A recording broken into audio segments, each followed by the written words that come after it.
وكفى وسلام على عباده الذين اصطفى أما بعد.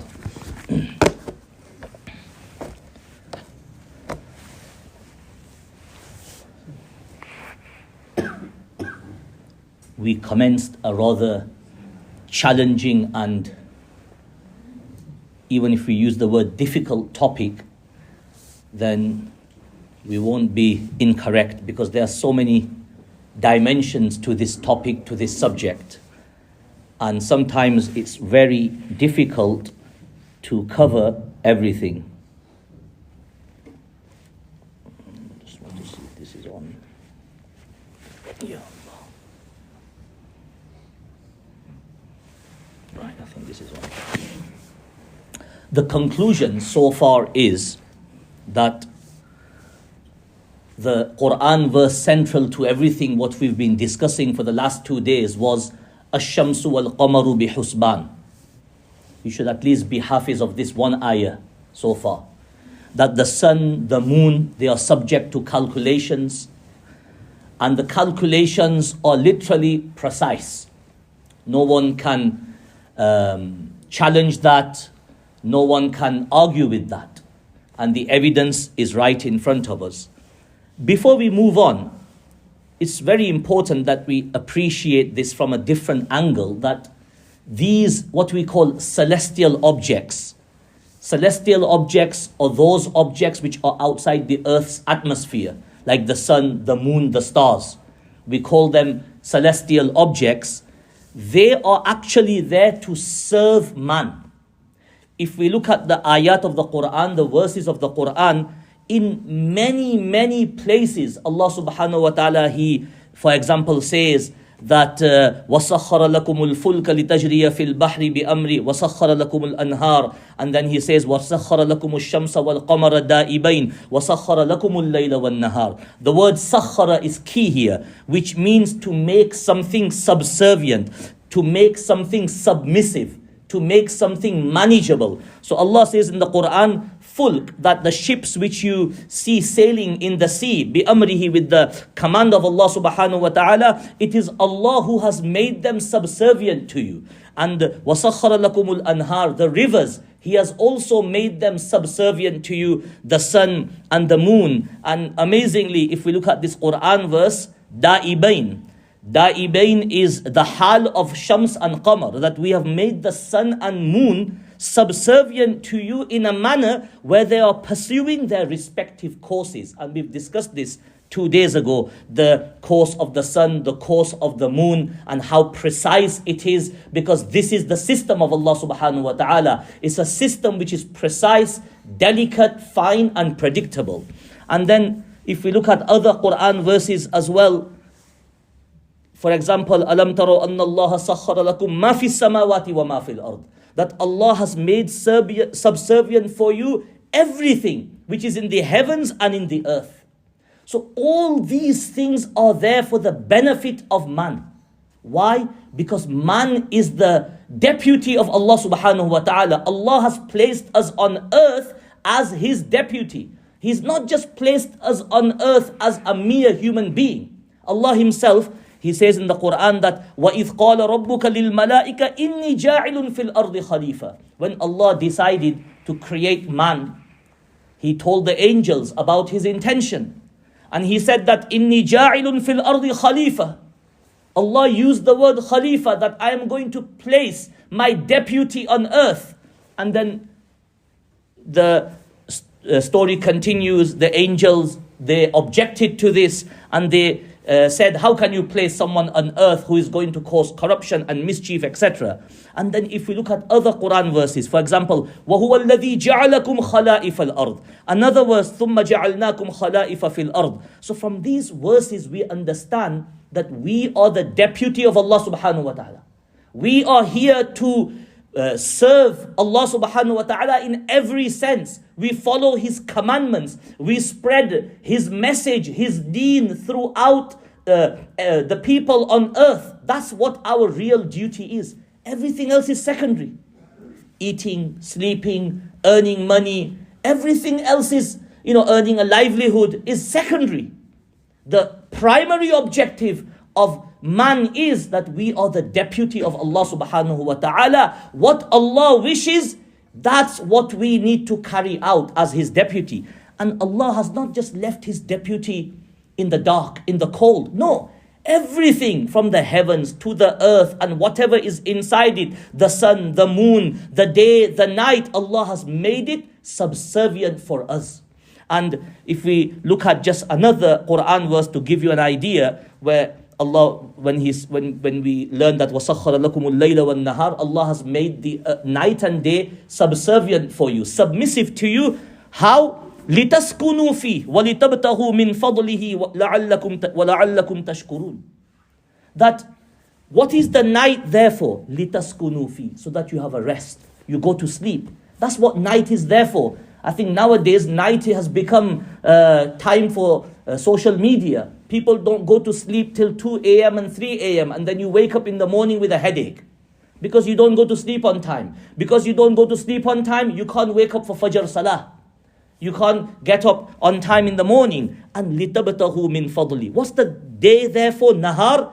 It's there, لِتَبْتَغُوا مِنْ فَضْلِ, so that you go out and seek a livelihood. That's what the day is there for. So Allah made us His deputy, and then on top of that, Allah subhanahu wa ta'ala, He gave us everything. Moving on, one thing we have reached as a conclusion is that the calculations of anything, be it sunset, sunrise, moonset, moonrise, the position of the moon, etc., they are precise. However, where does this stand in Sharia? That's what we've got to look at. How do we balance these calculations with the commandments of Sharia?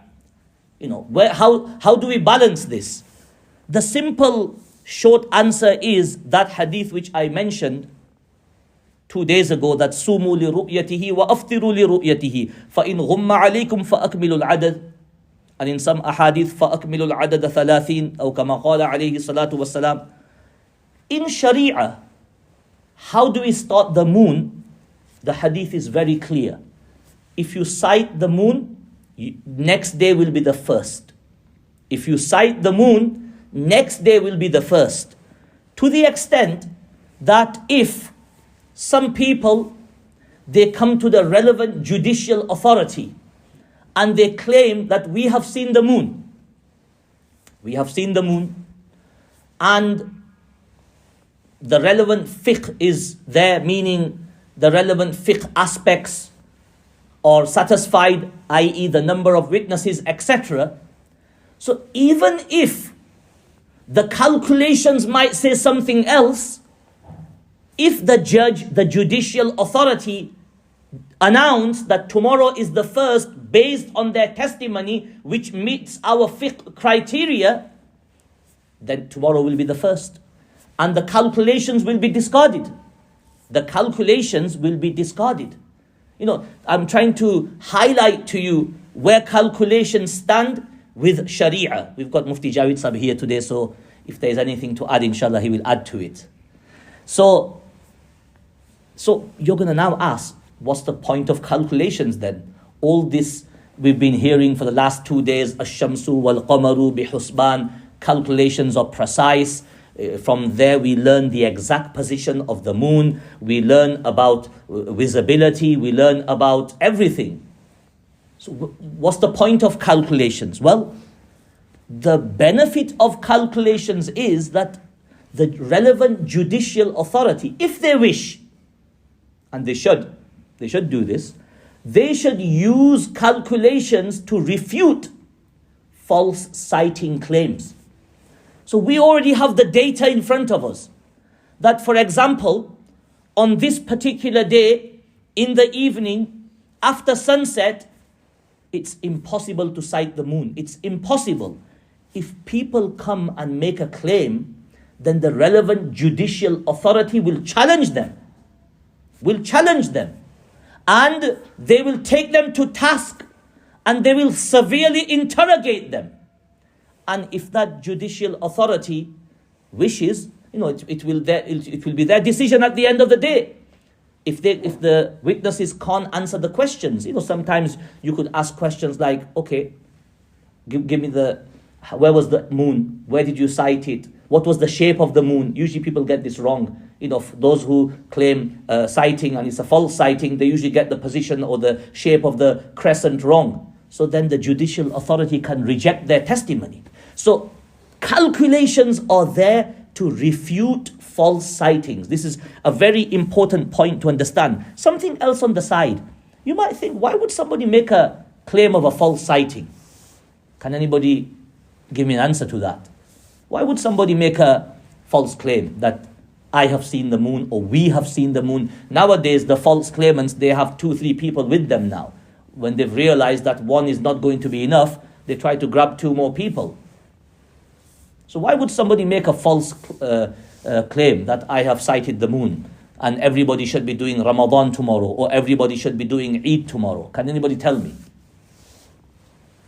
Any takers on this? Let me just give you one example of something else.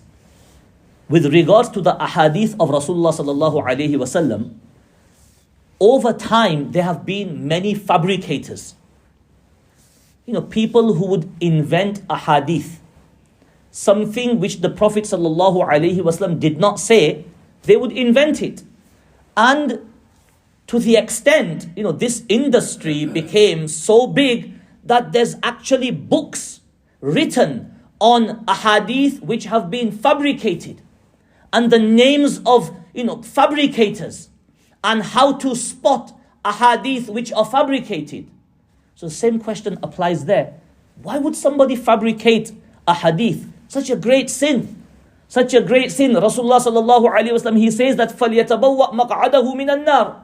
That if you say something and you attribute something to me and I've not said that, it's a false, it's a wrong, it's an incorrect attribution, then you should make your abode in the fire. Such a severe punishment. Despite that, people used to fabricate ahadith. So if you look at some of the fabricators, you'll be amazed at what motivated them. There were some who were motivated by money. What we call the qussas, the storytellers. Back in the days, in the marketplace, etc., in public areas, you would get storytellers. And they would sit and tell all sorts of tales, stories. People like stories. When somebody gives a lecture, a bayan, and they give some couple of nice stories, you go, bayan barabar thayu. Yeah? You feel like, we really enjoyed it. We got a couple of stories out of this. Really interesting story. So these storytellers, they would sit and they would tell stories. And then when basically their storytelling was over, they'd put out their cap and a couple of coins would be dropped inside there. Now what would happen is that sometimes these stories run out. How long are you going to keep on making stories up? So some of these qussas storytellers, they started to fabricate ahadith. And if you look at some of the ahadith which they would fabricate, very ridiculous, usually descriptions of Jannah, etc., which are not attributed to Prophet sallallahu alaihi wasallam, because it makes the people happy, it draws the people near them, it attracts the audience. So that was one motivation. But on the other hand, and which was far more dangerous, these fabrications were probably easy to tell. The qussas, the ones who were motivated by money and to get a bigger audience, they were probably easy to spot. More dangerous were pious individuals. People who probably performed salah 5 times daily, who had beards and who were looked upon as respectable pillars of the community. They would also fabricate ahadith. And you know what their motivation was? Ajib. Their motivation was that XYZ, he is not following the deen, and basically I need to galvanize him, I need to put some fear of Allah inside him. You couldn't find some relevant quotation, so you just made your own up. قال رسول الله صلى الله عليه وسلم. Ajib. And this is what they would do. And the muhaddithin have written that these fabricators were far more dangerous, because they were difficult to spot, because they were upright individuals, etc. The storytellers, their fabrications would have been limited to storytelling. But these fabricators, they were different. They were different. And some of the fabricators who were pious individuals, they used to also fabricate ahadith with regards to virtues of the Quran. That if you read this surah, you will get this. If you read this surah, you will get this. Why? Just to motivate people to read the Quran. You know, their intentions were sincere. They had good intention. But the method adopted, fabricating ahadith, was completely wrong. So coming back to moon sighting, why would somebody be motivated to give a false sighting? Any answers? Come on, think on this and give me some answers tomorrow. If I tell you everything, then you're not going to listen and go to sleep. So if you think of anything, if you think of an answer, inshallah, let me know tomorrow. Okay, I just wanted to give you one more example of calculations. You know, how accurate they are, and they've been going on for hundreds of years. But a more recent event, in 1932, a person from Scotland, he sent a question to Maulana Ashraf Ali Thanvi rahimahullah in India, Thana Bhavan in India, and it was regarding Salah times. And if I remember correctly, it was probably for Fajr and Isha. Maulana Ashraf Ali Thanvi rahmatullahi is hundreds of miles, thousands of miles away in India, 1932, that's under British occupation. This person is in Scotland, north from us, maybe 200-300 miles from here. So this person, this Muslim person, he might have probably gone from India to work there or something, it's very possible. There were a lot of Muslims around that time in the UK, although not as a community, So he sent a question to Maulana Ashraf Ali Thanvi rahmatullahi regarding Salah times. You know what Maulana Ashraf Ali Thanvi rahimahullah did? He sent him back an answer, and he had derived the Salah times from none other than the observatory in Greenwich, what we call the H.M. Almanac office of the United Kingdom. Now, what you've got to appreciate here is, first of all, Maulana Ashraf Ali Thanvi rahimahullah is no ordinary scholar. He's a scholar of a high caliber. Just his writings, they equal to more than 2,000. He's wrote over 2,000 books. His works are still studied, debated, and looked at today. So, first of all, just imagine Maulana Ashraf Ali Thanvi rahimahullah in India in 1932, when we haven't got much modern technology, he knew about the Greenwich Observatory. He also appreciated calculations. He also appreciated that you can get this information, i.e. Salah times, from this particular source. I had the opportunity to go to Thana Bhavan. Mufti Javid was with me as well. And his masjid, mashallah, is still standing, his khanqa. And if you go inside the courtyard of his masjid, over 100 years old now, probably even more, there is a sundial there. There is a sundial inside his masjid. And obviously the job of the sundial is to tell you the times of sunrise, sunset, etc., etc. And you know, the astrolabe which we discussed yesterday, the astrolabe was basically a sundial in your hand. Astrolabe did the same work as the sundial. So you can see Maulana Ashraf Ali Thanvi rahimahullah, he was no ordinary scholar. He had knowledge of these things. Why would he otherwise have a sundial in the courtyard of his masjid? And something else what we need to appreciate here is that it doesn't necessarily mean that every scholar, every alim has got to be knowledgeable in every field. This is all about interest. This is all about passion. You know, the average scholar will have knowledge of the average things, the average fiqh issues of salah, zakat, hajj, etc. More complex things, then that is a speciality. I'll give you a good example of that. Let's just look at financial dealings and the Islamic ruling regarding financial transactions, Islamic finance, etc. That's not everybody's piece of cake. It's certainly not my piece of cake. However, you have certain scholars who study that specifically as a subject, and they become experts in that field. Exactly same way here. That you can't expect every scholar to be fully knowledgeable about astronomy, etc. We discussed that Darul Ulum Deoband used to actually teach astronomy at one time, but it's completely disappeared now. So Maulana Ashraf Thanwi rahimahullah was one of those scholars who was an expert in this field. I just brought this up just to give you an appreciation that, that point which I have been making for 2 days, Ash-Shamsu wal-Qamaru bi-Husban. Just to conclude today, I explained yesterday briefly new moon conjunction. We're doing a little bit every day so you don't get lost. New moon conjunction basically was, and today I did bring an image for you. There you are, if you can see it. Basically, this is new moon conjunction. The crescent, it becomes visible, then it becomes half, what we call first quarter. Then when it becomes a little bit bigger, you call it the waxing gibbous. Then you have the full moon, which is now the half of the month. Then it starts to slowly decline the moon, so it's called waning gibbous. Then it's called the third quarter and slowly waning crescent, and then you have new moon conjunction. Basically, when you can't see the moon at all. When you cannot see the moon at all. Now the question is, when you have new moon conjunction, the question is, after what period or time can you sight the moon? That's the big question. The simple short answer is that the moon, it's got to move to a certain angle. When I say the moon, obviously I mean the crescent. It's got to move to a certain angle. And when we say a certain angle, i.e., to a certain position where it's a little bit away from the sun.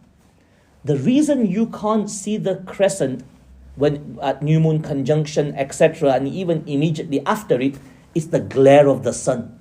The glare of the sun, it blinds out the moon. So the moon's got to move a certain amount away, and that certain amount is 10 degrees. It's got to move away at, some say 9.5 as well. But 10 degrees is probably a comfortable answer.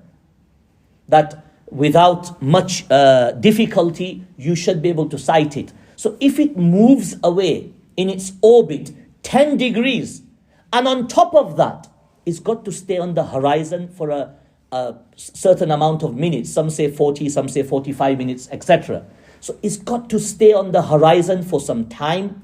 It's got to be at an elevation of 10 degrees, etc. Then you can sight basically the crescent of the first day. This is just very brief in a nutshell. Now, after understanding that, I mentioned yesterday also the Ummul Qura calendar, which is pivotal. Just like we've talked about calculations, Ash-Shamsu wal-Qamaru bi-Husban. The next phase in our discourse is the Ummul Qura calendar.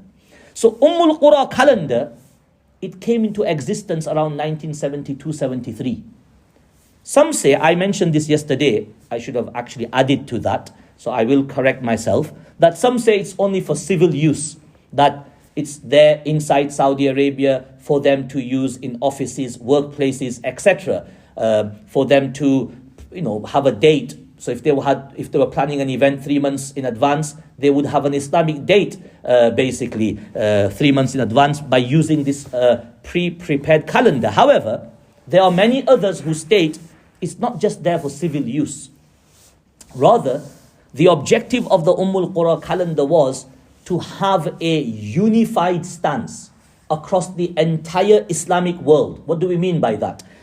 Saudi Arabia is, to an extent, a superpower in the Middle East. You've got to appreciate that. If you look at the Middle East, and if you look at all the countries around Saudi Arabia, who is the biggest, who is the richest, who has the most resources, who has the honor of being the custodians of Haramain Sharifain? Saudi Arabia. If you look at Egypt, big country, it's got a population probably 3 times as much as Saudi Arabia. I think 80-90 million. It's the most populous country in the Middle East. However, Egypt has got nothing besides the pyramids and Sharm el-Sheikh, which I'm sure half of you have been there.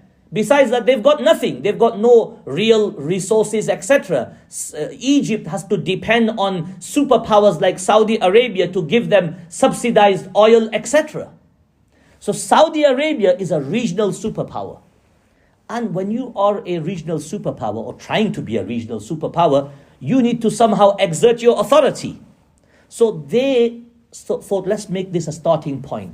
The entire Islamic world should follow us in the start of the month, the Islamic month, in particular Ramadan, Eid, Hajj, etc. Everybody should follow us. And they came up with the concept of Ummul Qura, that we have a calendar and everybody follows this calendar, and everybody will also know in advance, because this calendar is prefixed, predetermined. And everybody will basically start Ramadan when Saudi Arabia starts Ramadan. Everybody will do Eid al-Fitr when we do Eid al-Fitr. And the proof of this, you can go on the internet, and there's so much written on this, you will find lots of evidence. There was a meeting held in 1972, that's nearly 50 years ago. A meeting was held in Saudi Arabia, and ulama from all over the world were called, including ulama from India. Maulana Sheikh Abul Hasan Ali Nadwi rahimahullah and Maulana Manzoor Nu'mani rahimahullah, they attended this meeting. The funny thing was, they were called to this meeting and there wasn't really any pre-prepared agenda. It was just put to them, the concept of Ummul Qura, and that everybody should have a unified stance when it comes to the month of Ramadan, Eid, etc. Anyway, that meeting didn't result in much, because all the attendees were mainly ulama. And the vast majority of ulama rejected this. They rejected it because this was unworkable. What is the principle? I just told you, Sumu li ru'yatihi wa aftiru li ru'yatihi. When do we start the month of Ramadan? When you sight the moon. When do we end the month of Ramadan? When we sight the moon of Shawwal. So it was rejected by the ulama. These two shuyukh, Sheikh Abul Hasan Ali Nadwi and Sheikh Manzoor Nu'mani rahimahullah, they went back to India. A meeting was held there. They discussed what was discussed in that. They put forward what was discussed in the meeting, in the conference, and obviously it was rejected by vast majority of the ulama who had attended this conference. However, Saudi Arabia still plowed on, and they basically initiated the Ummul Qura calendar, which they started following themselves. Now the problem was, vast majority had rejected this idea. So in 1985, several years later, a second meeting was held. But this time, the imams weren't invited, only the committee members of the masjid. What do we mean by that? The ulama weren't invited, the respective ministers of the Muslim countries were invited. In nowadays as well, if you want to pass something, you don't invite the ulama, you invite the committee members. The committee member, he'll go home and he'll sign on the dotted line. So they did not invite the ulama. Rather, the ministers of the Muslim countries were invited. And this time, only selected countries were invited. Countries who are going to bow down to the agenda of Saudi Arabia. They were mainly Middle East countries. So India, Pakistan, all these countries did not attend. It was mainly the Middle East countries. And you've got to understand, when Saudi Arabia says something, you've got to say, yes sir, 3 bags full, sir. Because it's a regional power. It has, a lot of things in your country are at stake. They depend on Saudi Arabia. I just gave you one example. Subsidized fuel. It is given to many countries in the Middle East who don't have their own oil, etc. I'll give you a very good example. Look at Jordan. If you look at Jordan geographically, it's a big country. It's massive. However, in terms of natural resources, they've got nothing. Absolutely nothing. They receive huge subsidies from Saudi Arabia. Huge. Including subsidies of oil as well. Because they don't have anything of their own. So these 14 or 15 countries, they attended, their ministers signed on the dotted line, and now the Ummul Qura calendar was adopted almost right across the Middle East, illa masha'Allah. It was adopted right across the Middle East. So to conclude today, the final point I want to make is, what's the criteria of Ummul Qura calendar? Having a predetermined calendar is not a problem. It's not a problem. But everything depends on the criteria. What criteria is that calendar based on? You know, I've just brought you a printed copy of the calendar. It starts from the year 1999 and it goes to the year 2029. And if you look at this year, it tells you quite correctly that Ramadan started on 2nd April, first Roza. Eid is on 2nd May. According to Saudi Arabia, according to you lot, 2nd May. Okay, 2nd May. Bakr date I'll give you as well, 9th July 2022. Okay, you want to know next year's Ramadan, 23rd March 2023. Eid next year, 21st April. Bakr next year, 28th June. There you are. Saudi guys, okay? You need to put this on your, have it as a screensaver. So, what's the criteria? How have they come up with these dates? That's the pivotal thing to understand. I've explained to you new moon conjunction, okay? After new moon conjunction, the moon has got to move at least 10 degrees. It's got to stay on the horizon for a certain amount of time for it to be visible to the naked eye at least. Saudi Arabia's criteria is not this. That if it was this, it'd be very good. If the Ummul Qura calendar's criteria was, our first day is based on the fact that when the moon, its elevation or its orbit is at 10 degrees and this much time on the horizon, next day is the first. Believe me, we wouldn't have any problem. There would be no problem. Saudi Arabia's dates would match almost with Morocco, illa masha'Allah. There would be occasions, because of the system that, every few years there might be a different day, start to Ramadan. But that's not a problem. That's natural. That's normal, basically. However, that's not their criteria. Their criteria is that when the new moon conjunction happens, meaning, I explained the sun is here, okay, the earth is here and the moon is somewhere here. The sun's rays, they hit the moon. If you're on earth, and we are on earth, you can't see the moon anymore. It's dark, okay? The moon's now got to move 10 degrees, then you will see the crescent subject to other criteria like it being on the horizon for 45 minutes, etc. So Saudi Arabia's criteria, Ummul Qura criteria is, after new moon conjunction, on that evening, okay, on that evening, I'll give you an example. New moon conjunction for the start of Ramadan was on Friday. UK time 6:24. UK time it was 6:24. I don't know what time it was in Saudi Arabia, I'll have to check. But after new moon conjunction, on that same evening, at sunset, if after sunset has happened, moonset happens after sunset, even by 1 minute, the next day will be the first. The next day will be the first. I hope you've understood this. Okay, I'll repeat it again. That new moon conjunction happens. Okay, on that same evening, after sunset, after the sun has gone down, if moonset happens after sunset, even by 60 seconds, even by 1 minute, the next day, according to Ummul Qura calendar, will be the first. Now, what you've got to appreciate is, this is declaring the month in advance, literally. It's declaring the month in advance because moonset has happened. However, that doesn't mean you can sight the moon. Moon can only be sighted if it's at a certain elevation. I've just told you 10 degrees, if it's on the horizon for a certain amount of time. So according to Ummul Qura, Saudi Arabia's Eid, Ramadan, etc. is always going to be first in the world. It's always going to be first. No country goes before Saudi Arabia. Because Saudi Arabia's Ummul Qura's calendar is such, the criteria is such, that it is always going to be 1 day ahead. That's why I told you, Eid is on 2nd May. Our Eid will be on 3rd May. Because on 2nd May, in the evening, 2nd May, so 1st May. 1st May in the evening, there is just no possibility to sight the moon. There is just no possibility. However, on 1st May, I'll bring the data tomorrow inshallah, on 1st May, moonset will be after sunset. I don't know by how many minutes, I'll have to check that. But even if it's 1 minute, it doesn't matter. Next day is the first. Next day is the first. Whereas probably on 1st May, I will bring the visibility maps tomorrow as well inshallah. So just to conclude today, may Allah subhanahu wa ta'ala give us the ability to understand these issues. These are very important issues. And if you understand some of these key things, you will be inshallah very confident in your approach, and hopefully you will be doing your Ramadan and Eid with the Sifa Institute inshallah.